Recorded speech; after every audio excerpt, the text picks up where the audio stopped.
When I pressed play on that recording in front of the judge, my ex-wife's face drained of all color. Her attorney's pen stopped mid-sentence. By the time my ex's own voice finished speaking, her lawyer had already packed his briefcase and was heading for the door. Welcome to Cheating Story Exposed. Please subscribe now and turn on notifications.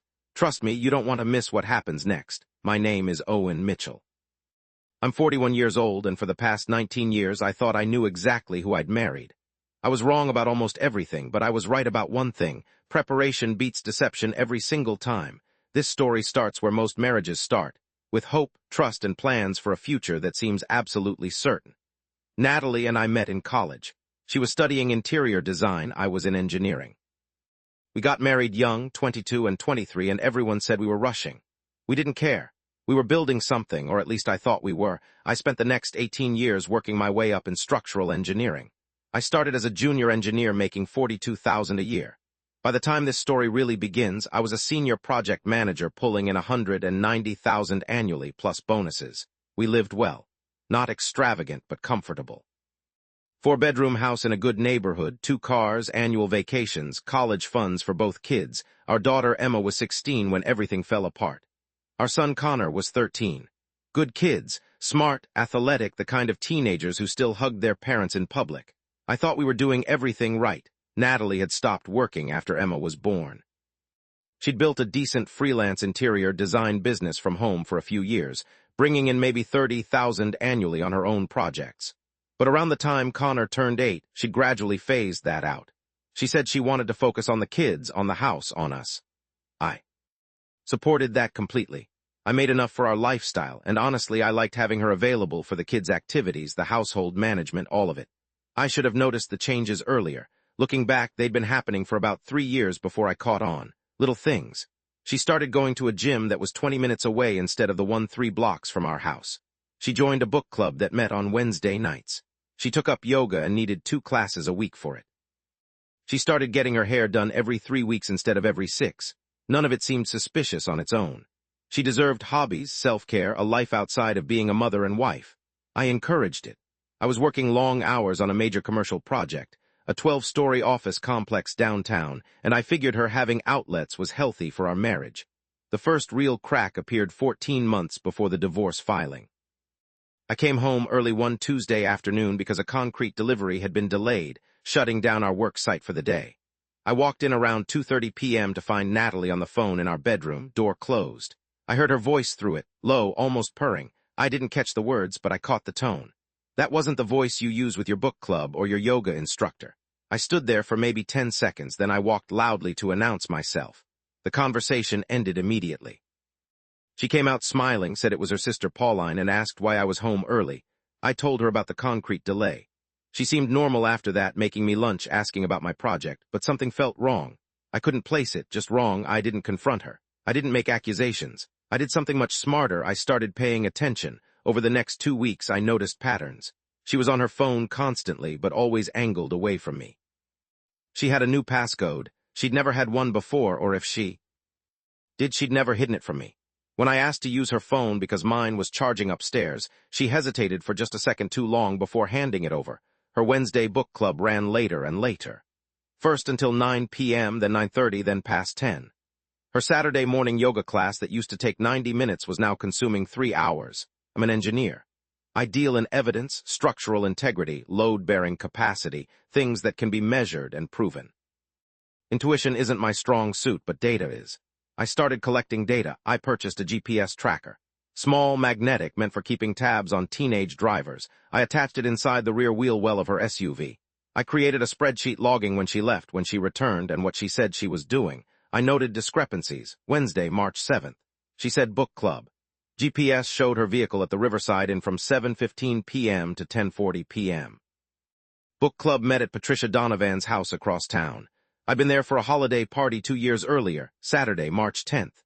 She said yoga. GPS tracked her to a coffee shop, then to an apartment complex I didn't recognize, where her vehicle remained from 9:30 a.m. until noon. I didn't sleep much during those weeks.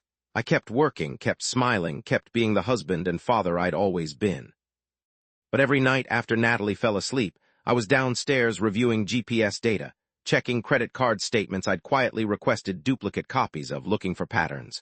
The credit cards told their own story. Charges at restaurants I'd never been to. Hotel room service on days I was out of town at construction sites. Clothing purchases at stores that definitely weren't her usual style. Lingerie from places that made Victoria's Secret look conservative. But none of that was proof. Not real proof. GPS data and credit cards showed behavior, not intent. I needed her voice. I needed her admitting what was happening, that's. When I went to Radio Shack and bought 3 voice-activated recording devices. Small, about the size of USB drives with 70 hours of recording capacity each. They activated automatically when they detected sound above a certain threshold. I placed one in her SUV, hidden in the center console storage compartment beneath a stack of napkins.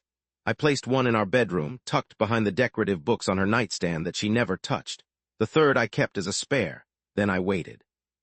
I want to be clear about something. I know recording someone without their knowledge exists in a legal gray area depending on the state. I checked. In our state, one-party consent laws applied, meaning if I was part of the conversation, I could record it legally, but if I wasn't present, it got murky. I didn't care. I wasn't planning to go to the police with any of this. I was building a case for divorce court, and the rules are different there. Evidence obtained through reasonable investigation is generally admissible in civil proceedings, especially when it relates to marital assets and behavior affecting custody. The recordings started filling up fast. The bedroom device caught 3 calls over 2 weeks. Her voice always late at night when she thought I was asleep. The man's name was Kyle. She called him baby. She called him everything she'd stopped calling me years ago. She talked about leaving, about waiting for the right time. About needing to maximize what she could take from the divorce. That phrase stuck with me.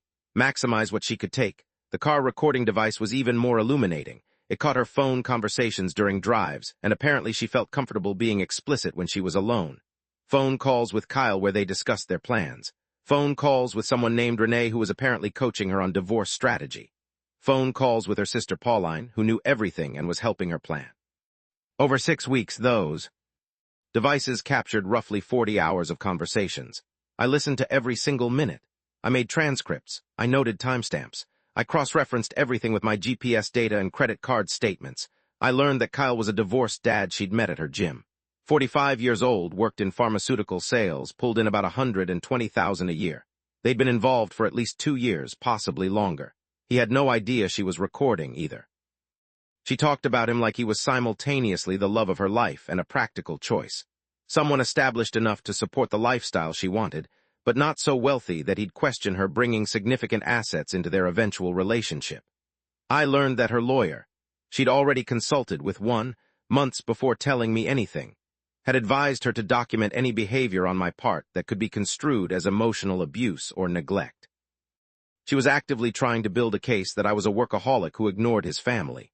The lawyer, a woman named Veronica Harstead with a reputation for aggressive divorce tactics, had apparently suggested Natalie start keeping a journal documenting my alleged shortcomings. I learned that Natalie planned to file first, claiming I'd had an affair. A complete fabrication. She and Veronica had discussed how to plant evidence, maybe a fake email account, maybe some manufactured text messages. Nothing definitive yet, but the intent was clear. Make me look like the bad guy, file first, put me on the defensive. I learned that she'd already moved $60,000 from our joint savings into a personal account I didn't know existed. She'd done it in small transfers over 8 months, never enough to trigger alerts, but enough to accumulate substantial hidden assets. I learned that she'd convinced her sister Pauline to claim she'd loaned us $40,000 3 years ago for Emma's braces and school expenses. Total fabrication. We'd paid for everything ourselves. But if that fake debt appeared in divorce proceedings, it would reduce the marital estate subject to division. I learned all of this, and I said nothing. Instead, I built my countercase with the same methodical precision I used designing structural supports for buildings. You don't just throw up a beam and hope it holds. You calculate load, stress, material capacity, failure points. You over-engineer for safety. You plan for every scenario. I quietly photographed every valuable item we owned.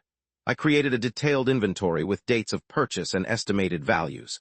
I pulled our tax returns for the past 10 years and made copies. I documented every contribution I'd made to our joint accounts, every mortgage payment, every investment. I opened my own separate checking account at a different bank and started depositing my bonuses there instead of into our joint account. Not to hide assets, I documented everything carefully, but to protect my income going forward. I consulted with my own attorney, a man named Richard Brennan who specialized in complex divorce litigation. Richard was in his late 50s, gray-haired, impeccably dressed, with a reputation for being ruthless but fair.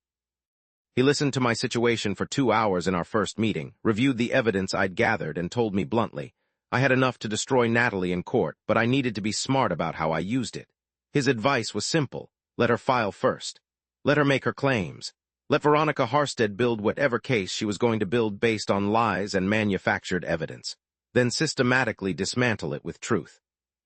4 months after I started recording, Natalie finally made her move.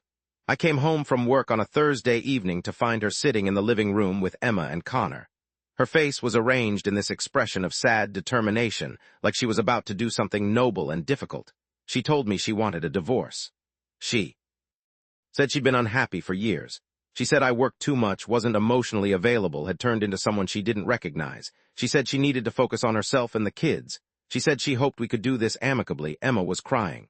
Connor looked shocked. I sat down slowly, made myself look surprised and hurt, and asked if we could talk about this privately. Natalie said no, she thought it was important the kids heard this. She wanted everything out in the open. I didn't argue. I asked her what she wanted to do about living arrangements. She said she'd consulted with an attorney and believed it was best if I moved out temporarily while we worked through the details. She said her lawyer had drawn up a temporary custody and support arrangement. She handed me a folder. I took it. Inside was a proposed agreement giving her primary custody of both kids, requiring me to pay $4,000 monthly in temporary support and vacating me from the family home. It also included an interesting clause. I was prohibited from removing any funds from our joint accounts or disposing of any marital property without her written consent. I read it carefully while Natalie watched me. She'd folded her hands in her lap, the picture of reasonable sadness. Emma was still crying. Connor just looked angry. I closed the folder and looked at Natalie. I asked her one question, was there someone else? She looked me straight in the eyes and said no. She said this was about us, about our marriage failing, about her needing to find herself again. She said she hoped I wouldn't make this harder by creating drama or making accusations. I nodded slowly. I told her I'd need a few days to process this and find a place to stay temporarily. She said that was fine. She even touched my hand and thanked me for being mature about it. I went upstairs, packed a bag, and drove to a hotel. I called Richard from the parking lot. He told me not to sign anything and scheduled an emergency meeting for the next morning. The next day, Natalie's attorney filed divorce papers. I was officially served on Friday afternoon at my office. The petition was 37 pages long and painted me as an emotionally distant workaholic who'd neglected his family for years. It claimed I'd become financially controlling and verbally aggressive. It requested primary custody, the family home, her vehicle, 70% of all marital assets, and $5,000 monthly in spousal support plus $2,000 in child support. None of the claims about my behavior were true, but they were strategic. Veronica Harstead was establishing a narrative. Natalie was the victim, I was the successful but neglectful husband, and she deserved compensation for years of emotional suffering. Richard filed our response 2 weeks later. We denied all allegations of misconduct. We requested joint custody, equitable division of assets, and no spousal support given Natalie's employability and her voluntary choice to leave the workforce. We didn't mention the recordings yet. We didn't mention the hidden bank account. We didn't mention Kyle. I wanted Veronica to feel confident. I wanted Natalie to think I was playing defense. I wanted them to overreach. They did. During discovery, Veronica requested extensive financial documentation, which we provided fully. She requested my work schedule for the past 3 years, which I gave her. She requested character witnesses who could speak to my parenting, which I provided. Emma's former teachers, Connor's soccer coach, our neighbors, all of whom gave statements saying I was actively involved and present. But Veronica also submitted Natalie's journal, supposedly 3 years of entries documenting my emotional distance, my angry outbursts, my controlling behavior with money. It was pure fiction, but it was detailed fiction. Dates, times, specific incidents that never happened. She submitted statements from Natalie's friends claiming they'd witnessed my cold behavior toward Natalie at social gatherings. She submitted a statement from Pauline claiming she'd loaned us $40,000 that I'd refused to acknowledge or repay. She even submitted a statement from Kyle, though his involvement with Natalie wasn't disclosed, claiming he'd met me at a gym event and I'd been dismissive and rude to Natalie in public. They were building a comprehensive narrative. I was the successful, emotionally abusive husband. Natalie was the long-suffering wife who'd sacrificed her career and endured years of mistreatment. The judge would be sympathetic to her. I'd be lucky to get every other weekend custody and would definitely be paying substantial support. Richard kept telling me to be patient. We were documenting everything. We were building our counter case. We'd have our moment.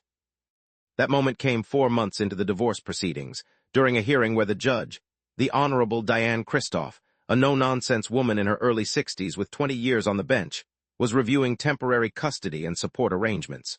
Veronica spent 40 minutes presenting Natalie's case. She had charts showing my income versus Natalie's lack thereof.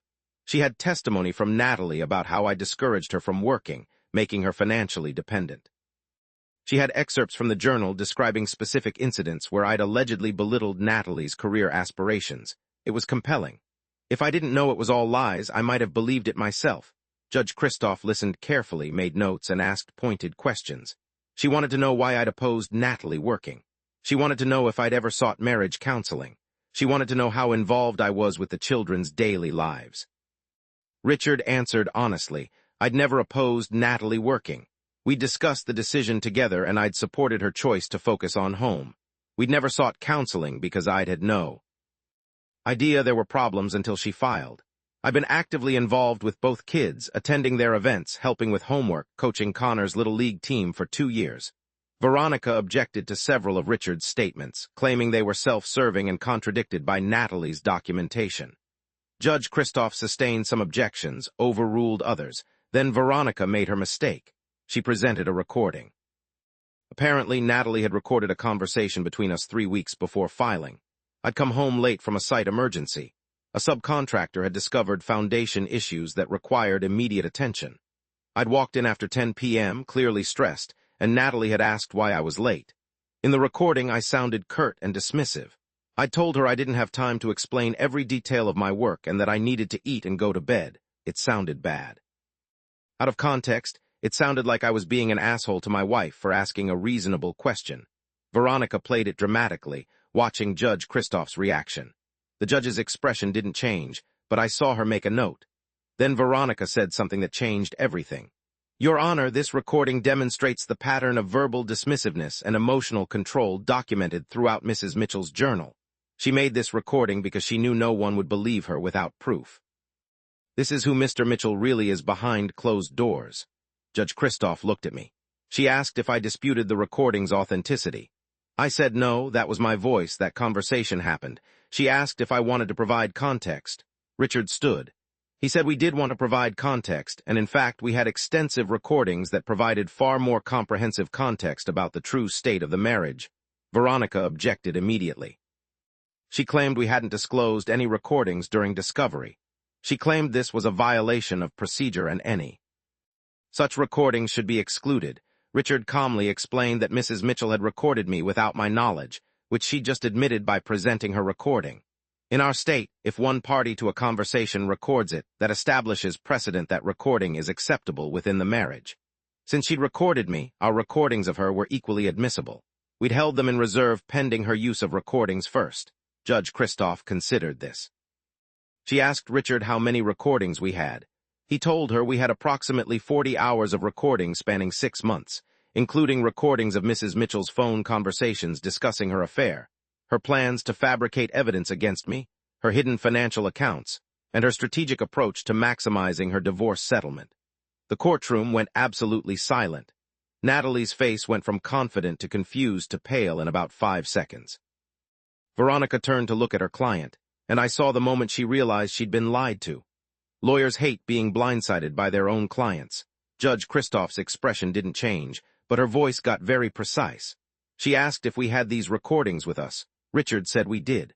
We had transcripts, timestamps, and the original audio files on a laptop and backup drive. She asked if Mrs. Mitchell's attorney had been made aware of the content of these recordings. Richard said no, we'd only provided notice of their existence in our response brief, which we'd filed 2 days earlier per court deadlines. Veronica looked like she wanted to crawl under the table. She asked for a recess to consult with her client. Judge Kristoff said no. She wanted to hear the recordings now.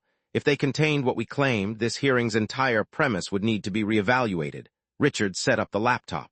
The courtroom had a basic sound system for video evidence. He connected it, pulled up our organized files, and looked at me. I'd marked specific clips. We had hours of material, but Richard and I had selected the most damning excerpts. 10 clips averaging 2 to 3 minutes each. Total runtime, 23 minutes, Judge Christoph told Richard to proceed. The first clip was Natalie talking to Kyle on her cell phone during a drive. Her voice was clear, intimate, completely at ease. She was discussing their plans for a weekend getaway while I was supposedly at a construction conference in Denver. She talked about which hotel they should use. She talked about how I'd never suspect anything because I was completely clueless about what was happening right under my nose. I watched Natalie's face as her own voice filled the courtroom. She looked like she might be sick. The second clip was a conversation with her sister Pauline. Natalie was explaining Veronica's strategy, claim emotional abuse, document my absence, make me look controlling. Pauline asked if I'd actually been abusive. Natalie laughed and said no, I was actually boringly consistent and kind, but that didn't matter. What mattered was the narrative. The third clip was Natalie talking to Renee, apparently a friend who'd gone through a high-conflict divorce herself. They were discussing the fake loan from Pauline. Natalie explained exactly how they'd backdate documentation to make it look legitimate. She said even if I disputed it, she and Pauline would both testify to it, and it would be my word against both of theirs. Veronica's face had gone from professional concern to barely controlled fury. She was staring at Natalie like she'd never seen her before. The fourth clip was the most damaging. It was a conversation between Natalie and Veronica herself, recorded through Natalie's phone when she'd called from her car. They were discussing the fabricated journal entries. Veronica was coaching her on how to make them sound authentic. Use specific dates, include emotional details, make sure some entries showed attempts at reconciliation so. It didn't look one-sided. That one was devastating because it implicated Veronica directly in creating false evidence. Judge Christoph stopped the playback. She looked at Veronica and asked if she'd counseled her client to fabricate evidence. Veronica's face was bright red. She said she'd been operating under the belief that Mrs. Mitchell's journal was genuine and was merely helping her present it effectively. Judge Christoph's expression made it clear she didn't believe that for a second. She told Richard to continue.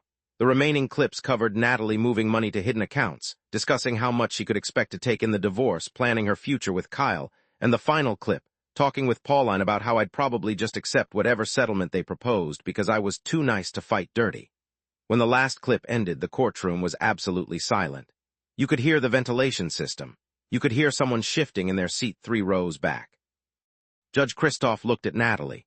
She asked if Mrs. Mitchell disputed the authenticity of any of these recordings. Natalie looked at Veronica. Veronica looked like she was considering whether she could exit through the wall. She quietly said she needed to consult with her client.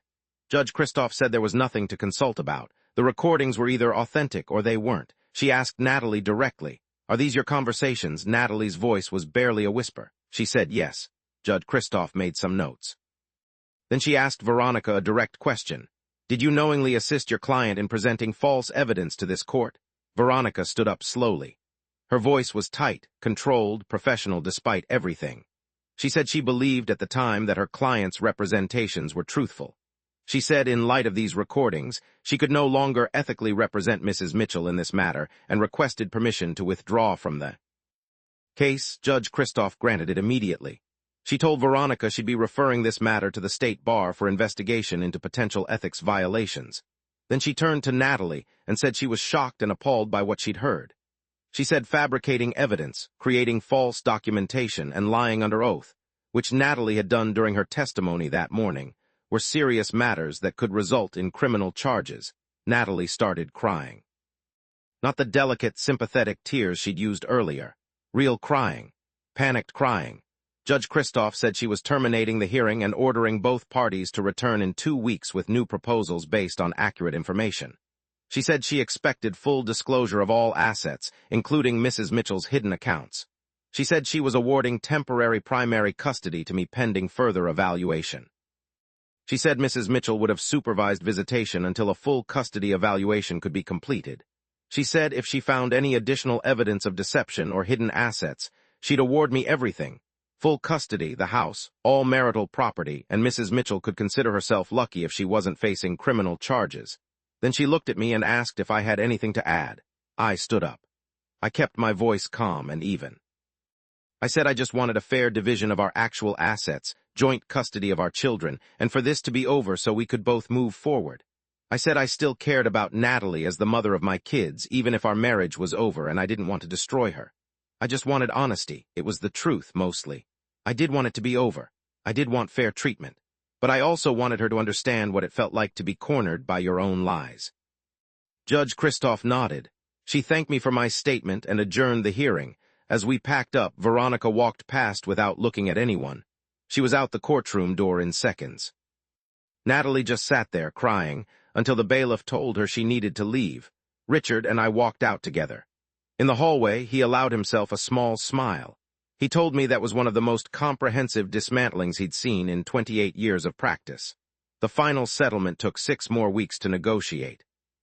Without Veronica, Natalie retained a new attorney, a younger guy named Marcus Phelps who reviewed the evidence, listened to the recordings, and strongly advised his client to settle quickly and favorably. The final terms: joint legal custody with me having primary physical custody during the school year and Natalie having extended summer custody. 50-50 asset split, minus the $60,000 she'd hidden, which was counted as my separate property now. No spousal support. She'd forfeited any claim to that with her behavior. Child support calculated on standard guidelines, which worked out to about $1,800 monthly from me, far less than she'd originally demanded. She had to return the money from her hidden account. She had to drop all claims about my behavior. She had to agree to family counseling for the kids, who were struggling with the revelation that their mother had lied so extensively. The divorce was finalized 8 months after she'd first filed. Emma and Connor struggled initially. Emma felt betrayed. She'd believed her mother's narrative about me being distant. Learning the truth was hard. Connor was just angry at everyone. We did 6 months of family therapy, the 3 of us learning how to rebuild trust and communication. It wasn't easy. Emma went through a phase where she didn't want to see her mother at all. The court-appointed therapist worked with both kids separately and together, helping them process the betrayal and confusion. Connor took longer to open up, but eventually admitted he'd suspected something was wrong for months before the divorce. Kids are perceptive. They sense tension even when you think. You're hiding it perfectly. Natalie's relationship with Kyle didn't survive the fallout. According to mutual friends, the few who still spoke to both of us, he'd ended things within a month of the court hearing. Apparently, having your affair exposed in open court and hearing your girlfriend discuss you as a practical choice takes the romance out of things pretty quickly. She moved into a smaller place, a 2-bedroom apartment about 20 minutes from our house. She got a job with a local interior design firm, starting at the bottom again after so many years away from the field. Her salary was maybe $45,000 to start. Not poverty, but a significant adjustment from the lifestyle she'd planned. The bar investigation into Veronica Harstead took 14 months. She eventually received a 6-month suspension and a substantial fine for her role in helping fabricate evidence. The state bar determined she'd crossed the line from aggressive advocacy into ethical violations. Her reputation in family law circles was effectively destroyed. Last I heard, she'd moved to estate planning. As for me, I kept the house. Emma and Connor needed stability, needed their schools and friends and familiar places. I hired a housekeeper who came twice a week to help with cleaning and sometimes started dinner. I adjusted my work schedule as much as possible, leaving earlier some days, working from home when I could. My company was understanding. My boss had gone through a brutal divorce himself years earlier and recognized the importance of me being present for my kids. Emma's now 18, finishing her senior year, planning to study psychology at a state university about 2 hours away. She wants to help people navigate difficult family situations. The irony isn't lost on any of us. She has a decent relationship with her mother now, though there's a guardedness that wasn't there before. Trust, once broken that severely, never fully repairs. It transforms into something else: careful, conditional, maintained through consistent proof rather than assumed faith. Connor's 15, thriving in high school, playing varsity soccer as a sophomore. He's less interested in dissecting what happened and more focused on moving forward. His relationship with Natalie is simpler, more present-focused. They talk about his games, his friends, his schoolwork. They don't talk much about the divorce or what came before. Maybe that's healthier. Maybe that's avoidance. Therapy suggests it's probably both, and that's okay. I dated briefly about a year after the divorce was finalized. A woman named Lauren who worked in architecture, someone I met through a professional conference. It was pleasant, but it didn't progress beyond a few months. I realized I wasn't emotionally available yet. I was still processing, still rebuilding, still focused on my kids. Lauren understood. We ended things amicably and stayed friendly colleagues. The recordings themselves, all 40 hours plus the transcripts and documentation, are stored in a safety deposit box at my bank. Richard advised keeping them indefinitely. If Natalie ever attempted to modify custody or support arrangements based on new false claims, we'd have comprehensive proof of her history of deception. So far, she hasn't tried. The court hearing apparently taught her that lying has consequences. I think about that day in court often. Not with satisfaction exactly, though there was certainly an element of justice being served. More with a sense of profound sadness for what our marriage could have been if she'd just been honest. If she'd told me she was unhappy, if she'd suggested counseling, if she'd said she wanted more independence or a different life. We could have worked on it, or we could have separated honestly. Instead, she chose deception, manipulation, fabrication. She chose to create an elaborate lie and try to destroy my reputation and relationship with my children to maximize her financial outcome. That wasn't a spur-of-the-moment mistake. That was calculated, sustained dishonesty spanning years. The strangest part is realizing how much of our marriage I'd misunderstood. I thought we were happy. I thought we were partners. I thought the small distances and changes were normal evolution. I was working hard, providing well, engaged with our kids, faithful, committed. I wasn't perfect. No one is, but I was trying to be a good husband and father. But none of that mattered once she decided on a different narrative. In her version, I was the villain. In her version, every normal marital friction became evidence of my failure. Every late night at work became abandonment. Every focused moment on a project became neglect. She rewrote our entire history to justify her choices. The recordings revealed something I think many people don't understand about betrayal. It's not usually about the affair itself, though that hurts. It's about the comprehensive dishonesty that surrounds it. The fake smiles, the manufactured conversations, the deliberate construction of a false reality. You're not just competing with another person, you're competing with an alternate version of yourself that exists only in lies. People ask me sometimes if I'm bitter. I don't think I am. Bitter suggests ongoing anger, ongoing hurt. What I feel is more like wariness. I understand now that people are capable of extraordinary deception when they want something badly enough. I understand that trust is earned through patterns, not promises. I understand that evidence matters more than explanations. Those lessons have made me a better engineer, oddly enough. I approach structural problems with the same careful documentation I used in my divorce. I verify assumptions. I test load-bearing capacity before trusting it. I design redundancies into critical systems. The same mindset applies. They've also made me more cautious in relationships, probably to a fault. I notice when stories don't add up. I pay attention to patterns of behavior. I listen to tone as much as words. Lauren probably sensed that careful distance I maintained even when trying to be open. It's not entirely healthy, but it's not entirely wrong either. Emma asked me once, about 6 months after everything was finalized, if I'd ever trust anyone again. We were driving to her soccer game, just the two of us. She said it thoughtfully, not accusingly. She was worried about me. I told her the truth. I thought I could, but it would be different. I said trust isn't binary. You don't either trust completely or not at all. It's layered, situational, earned incrementally. I said I'd trust someone to be on time because they'd consistently been on time. I'd trust someone with a secret because they'd proven they could keep secrets. I'd trust someone with my heart because they'd demonstrated through thousands of small actions that they valued it appropriately. But I wouldn't assume trust just because someone said I should. Not anymore. She thought about that for a while, then asked if I regretted marrying her mother. I said no, because marriage gave us her and Connor, and I wouldn't trade either of them for anything. I said I regretted the dishonesty and the pain, but I didn't regret the years when things were good, when we were actually building something real. That was true. The first 15 years of our marriage before the cracks appeared included genuine happiness. Emma's birth, Connor's birth, watching them grow, family vacations, holiday traditions, quiet evenings at home. Those memories aren't erased by what came after. They're complicated by it, yes, but they still happened. The house feels different now, 3 years post-divorce. It's not the same home it was when Natalie lived here, but it's not sad or empty either. It's evolved. Emma's decorated her room with college pennants and photos with friends. Connor's basement hangout area has become command central for his gaming group. I've converted the formal dining room we never used into a home office, which lets me work from home more often. Small things have changed. I do my own cooking now, not gourmet, but competent. The kids help with laundry rotation. We have a cleaning schedule posted on the fridge that we mostly stick to. Emma's better at remembering trash day than I am. Connor's learned to grocery shop with a list I provide. We've become a functional unit, the three of us, learning to operate without the person who used to coordinate everything. I still think about that moment in court when I pressed play. Judge Kristoff's expression. Veronica's face as she realized her client had hung her out to dry.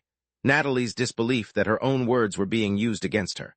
But mostly I think about what I learned, that you can love someone completely and still not really know them. That people will create elaborate fictions to justify what they want. That evidence beats explanations. That patience and preparation can dismantle even the most carefully constructed lies. I didn't set out to destroy Natalie. I set out to protect myself and my children from being destroyed by her lies. There's a difference. If she'd been honest from the beginning, if she'd said she wanted a divorce and proposed a fair settlement, none of the courtroom drama would have happened. She chose the path of deception. I chose the path of documentation. The recordings weren't revenge. They were reality. Her own voice, her own words, her own plans. All I did was make sure the judge heard the same truth I'd been hearing through those devices for months. In a system built on testimony and credibility, there's no substitute for someone's unguarded honesty captured in their own voice. Richard told me once, months after everything was settled, that most of his clients never see justice the way I did. Most divorces end in exhausted compromises where everyone feels cheated and no one feels vindicated. He said what happened in that courtroom, the complete exposure of fabricated evidence, the attorney withdrawing, the judge's immediate reversal of custody, was extraordinarily rare. I told him I'd gotten lucky with the timing. If I'd confronted Natalie earlier, I wouldn't have had months of recordings. If I'd revealed the recordings during discovery, Veronica wouldn't have walked into court so confident. If Judge Kristoff hadn't been particularly sharp and fair-minded, she might have dismissed the recordings on technical grounds. He said luck was part of it, but so was patience. He said most people in my position would have confronted their spouse within days of discovering the affair, would have exploded emotionally, would have wanted immediate confrontation and resolution. I'd stayed calm, stayed methodical, built an airtight case. That wasn't luck. That was discipline. Maybe he's right. Engineering trains you to think systematically, to gather data before forming conclusions, to test hypotheses before trusting them. I approached my failing marriage the same way I'd approach a structural problem. Identify the issue, gather evidence, analyze the data, formulate a solution, implement carefully. It's not romantic. It's not the kind of story people tell about love and loss where emotions overflow and grand gestures define everything. But it worked. And in the aftermath, when my kids needed stability and I needed to rebuild, that methodical approach served me better than any amount of passionate anger would have. Emma graduates in 6 months. Connor will be driving next year. The house we fought over in court, the assets we divided, the custody arrangement we litigated, all of that was ultimately about giving these 2 kids the best possible foundation going forward. They're turning out okay. Better than okay. They're resilient, thoughtful, more aware of relationship complexity than most kids their age. Natalie's part of their lives will always be part of their lives. I've never tried to turn them against her. Whatever anger I felt during the divorce, whatever betrayal I experienced, those were adult problems between their parents. The kids needed their mother, even a flawed mother who'd made terrible choices. I encouraged their relationship with her, facilitated their visits, spoke about her respectfully when she came up in conversation. Some divorced fathers use their kids as weapons. I've seen it in other families, the bitter fathers who make every exchange difficult, who interrogate their children about their mother's life, who undermine her authority or speak badly about her. I couldn't do that. Not because I'm particularly noble, but because I remembered what my own divorced parents' conflict had felt like when I was young. The stress of being caught between them, the impossible position of loving both while they clearly hated each other.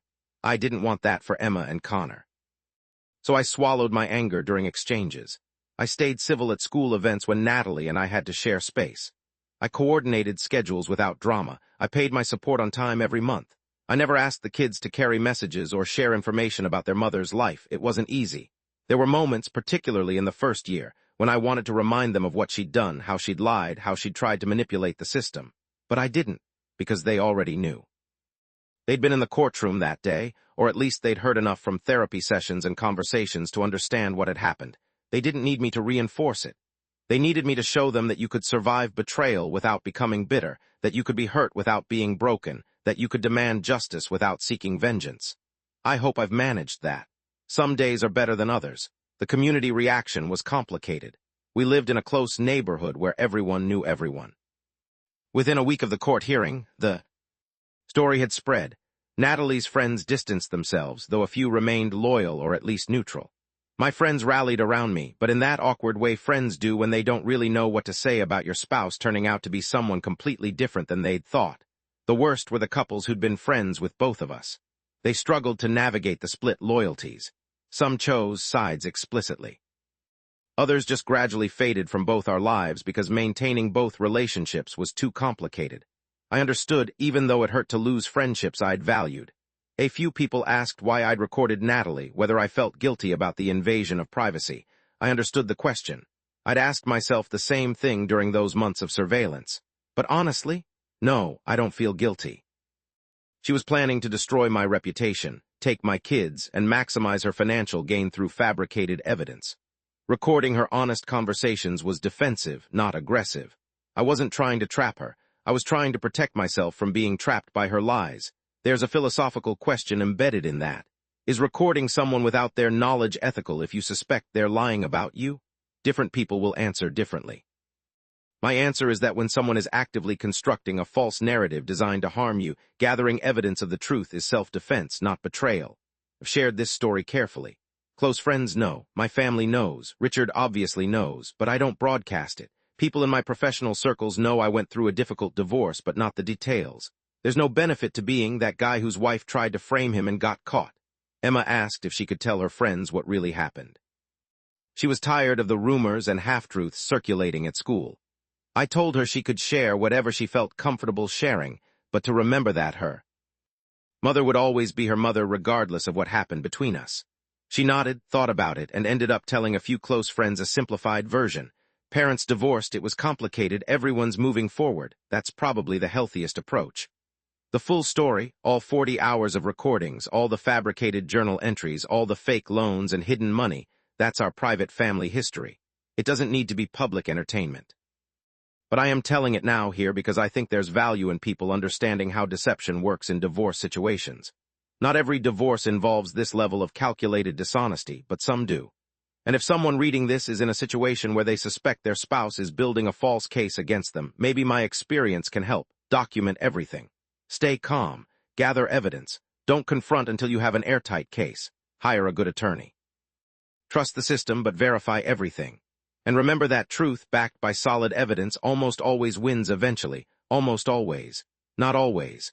I was lucky to have Judge Christoph, lucky that Veronica made the mistake of presenting Natalie's recording first, lucky that my state's laws allowed my evidence to be admitted. In a different courtroom with a different judge with different procedural rules, the outcome might have been very different. But I gave myself the best possible chance by being prepared. And that's all any of us can do when we're facing a situation that feels overwhelming and unfair. Prepare thoroughly, act strategically, and trust that evidence will speak louder than lies. 3 years later, I'm in a good place. My kids are thriving. My career is strong. I was promoted to Director of Engineering last year, overseeing a team of 12 on multiple major projects.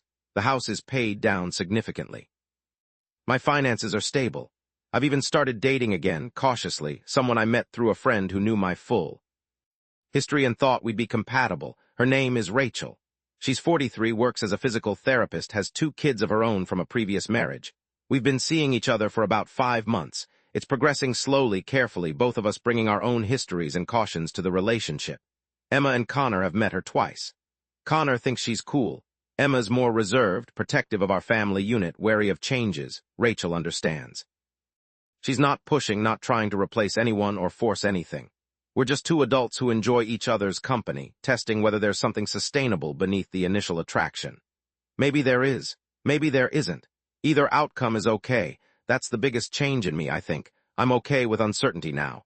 I used to think you had to know, had to be sure, had to commit fully to a narrative about your relationship and your future. Now I understand that relationships are works in progress, constantly evolving, never fully knowable. You pay attention, you communicate honestly, you address problems when they surface, and you accept that people can surprise you, sometimes terribly, sometimes wonderfully. The recordings are still in that safety deposit box. I check on them once a year when I review the box contents. 40 hours of audio files on a secure drive, plus paper transcripts in a sealed folder. Physical evidence of a marriage's collapse and a legal victory. I'll keep them until my kids are adults and well-established, until there's no possibility of future custody battles or modification hearings. Then maybe I'll destroy them. Or maybe I'll keep them as a reminder of what I survived, what I learned, who I became in the process of defending myself and my children. For now, they're insurance, protection, proof, and hopefully they'll never need to be played again.